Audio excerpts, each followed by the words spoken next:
नमस्कार मेरी YouTube family. आज हम लोग सुनते एक नई कहानी। अखिल और सुरीली दोनों एक ही ऑफिस में काम करते थे। एक समय होने के कारण अक्सर बस में उनकी मुलाकात हो जाया करती। थोड़ी बहुत जान पहचान होने पर दोनों अपनी बाजू वाली सीट एक दूसरे के लिए रोक कर रखते। आधे घंटे के सफर में दोनों एक दूसरे के बारे में थोड़ा बहुत जानने लगे। सबसे बड़ा झटका तो उन्हें ये जानकर लगा कि दोनों अनाथ हैं। दोनों का इस भरी दुनिया में अपना कहने को कोई नहीं था। एक सी परिस्थिति में पाकर दोनों को एक दूसरे से अपनापन होने लगा। एक सपना दोनों की आंखों में पलने लगा, क्यों ना हम एक दूसरे का हाथ थाम ले और जीवन भर के लिए एक हो जाएं। पहल कौन करे, इस वजह से कुछ दिन और निकल गए। आखिर ऑफिस के कुछ दोस्तों ने मिलकर उनकी दुविधा और संकोच को हटाया और एक दूसरे को अपने दिल की बात एक दूसरे से कहने को मजबूर किया। फिर देरी किस बात की थी, एक माह बाद कोर्ट में जाकर शादी की। दोस्तों ने गवाही दी और दो अजनबी हमेशा के लिए एक दूसरे के हो गए। 2 रूम किचन का छोटा सा घर लिया। दोनों ने बहुत प्यार से अपने छोटे से घरौंदे को सजाया और संवारा। जरूरत का सभी सामान लिया और शुरुआत हुई नव जीवन की। अब तो कब दिन निकलता कब रात होती पता ही नहीं चलता। दोनों मिलकर सुबह अपना काम निपटाते, साथ ऑफिस जाते, शाम लौटते, सब्जी दूध फल लेते और आते, मिलकर खाना बनाते, खाते और प्यार से एक दूसरे की बाहों में सो जाते। एक रंगहीन जिंदगी रंगीन बन गई। करवा चौथ का दिन सुरीली ने छुट्टी ली थी। निर्जला व्रत रखा था उसने। शाम ऑफिस से अखिल निकला। सुरीली के लिए मिठाई और गजरा खरीदा। जैसे बस में चढ़ने लगा, ना जाने कैसे पैर फिसला और वो बस के नीचे आ गया। चीख पुकार मच गई। तुरंत बस रोकी गई। तुरंत हॉस्पिटल लेकर एडमिट किया गया। सुरीली का नंबर देखकर उसे फोन किया। जैसे ये हृदय विदारक घटनाओं से बताई गई, वो पागल की तरह हॉस्पिटल की तरफ भागती चली गई। खून बहुत बह गया था अखिल का। सांस बहुत धीमी थी। बचने की उम्मीद ना के बराबर थी। डॉक्टर ने अखिल के साथियों से कुछ बात की। दोस्तों की हिम्मत नहीं हो रही थी, सुरीली से बात कैसे करे। हिम्मत करके कुछ दोस्त सुरीली के पास आए और बोले, सुरीली अपने को संभालो।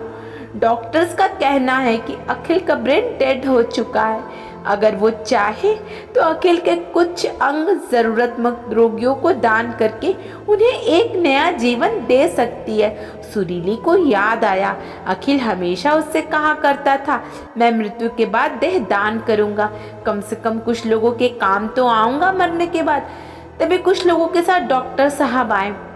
उन्होंने कहा, इनसे मिलिए, इनका जवान बेटा मौत के मुंह में खड़ा है, दिल का रोगी है। आप जैसे लोग थोड़ा साहस और धैर्य से काम ले तो उसे नया जीवन मिल सकता है। सुरीली ने डबडबाती आंखों से देखा तो 2 बुजुर्ग हाथ जोड़े, आंखों में आंसू भरे उम्मीद से उसकी तरफ देख रहे थे। सुरीली फूट फूट कर रो पड़ी। कैसा समय आया, क्या करूं, अपने अखिल के शरीर को छिन्न भिन्न कैसे होने दूं, कुछ सोच नहीं पा रही थी। बेसुसी हो गई। दूसरे दिन डॉक्टर ने पूरी तरह हाथ खड़े कर दिया, अब कुछ नहीं हो सकता है। उसी समय सुरीली ने लिखित रूप से परमिशन दे दी कि अखिल का दिल उस बीमार लड़के को लगा दिया जाए। ऑफिस वालों की सहायता से अखिल का अंतिम संस्कार हो गया। सुरीली की दुनिया उजड़ गई, वीरान हो गई। इस भरी दुनिया में दोबारा अकेले रह गई वो। मकान का किराया उसके अकेले की सैलरी से देना असंभव हो रहा था। उसने एक कमरे किचन का पोषण देने का सोचा, अपने मित्रों से जिक्र किया और सहयोग मांगा। शाम दरवाजे की घंटी बजी। देखा तो वही बुजुर्ग दंपति थे जिनके बेटे को अखिल का दिल लगाया गया था। सुरीली अपने घर उन्हें देखकर चौंक गई। वो दोनों अंदर आए, उनके पीछे उनका बेटा भी था। सुरीली की नजरें जैसे ही उस लड़के जिसका नाम पवन बताया था उसकी नजरों से मिली, उसका दिल जोर जोर से धड़कने लगा। वैसे ही महसूस हुआ जैसे अपने अखिल को देखकर महसूस होता था। बुजुर्ग आए, बड़े प्यार से बोले, बेटा तुमने हमारे लिए जो किया उसका एहसान तो हम कभी नहीं चुका सकते। एक निवेदन करने आए हैं। तुम्हारे कुछ मित्रों से हम हमेशा तुम्हारी कुशलता का समाचार लेते रहते हैं। उन्हीं से पता चलता है कि तुम मकान बदलना चाहती हो। अगर हमें गलत न समझो तो एक प्रस्ताव लाए हैं बेटा, ठुकराना नहीं। हमारी कंपनी ज्वाइन कर लो, हमें अपने कर्मचारियों के आवास की सुविधा भी देते हैं। बुजुर्ग महिला ने हाथ पकड़ लिया सुरीली का। मना मत करना बेटा, हाँ कह दो, हमें बहुत अच्छा लगेगा। पवन की तरफ देखकर बोली, पवन तुम भी तो कुछ बोलो। पवन हड़बड़ा सा गया, फिर बोला, सुरीली जी प्लीज मम्मी पापा की बात मान लीजिए, हम बहुत उम्मीद लेकर आए हैं। सुरीली का दिमाग काम नहीं कर रहा था, सोच नहीं पा रही थी कि अचानक मुंह से निकला, मुझे मंजूर है। ये सुनते ही उन तीनों के चेहरे पर खुशी से खिल गए। सुरीली सोच में पड़ गई, मैंने अचानक ही बोल कैसे दिया? सुरीली ने दूसरे दिन शिफ्टिंग को कहा।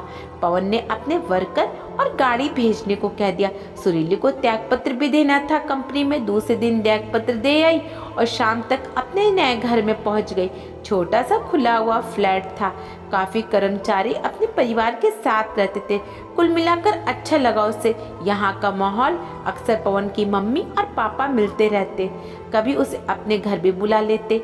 सुरीली भी अब खुलने लगी थी उन दोनों से, पर ना जाने क्यों पवन का सामना करने से कुछ उसे अजीब सा खिंचाव सा लगता था।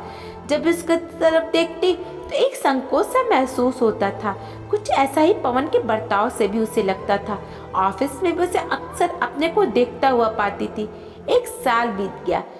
आज करवा चौथ है। पिछले साल की कड़वी यादें रह रह कर सुरीली को बेचैन कर रही थी। आंखें बार बार भीगी जाती थी। अचानक किसी ने दरवाजे पर थपकी दी।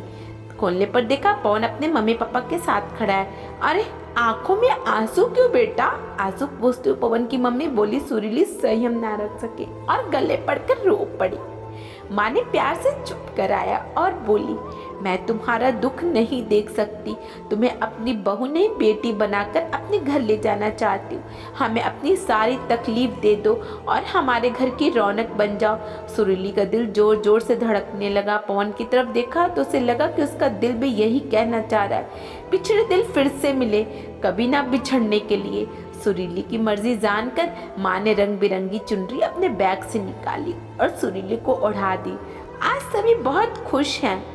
दो दिल फिर एक होने जा रहे हैं, हमेशा हमेशा के लिए।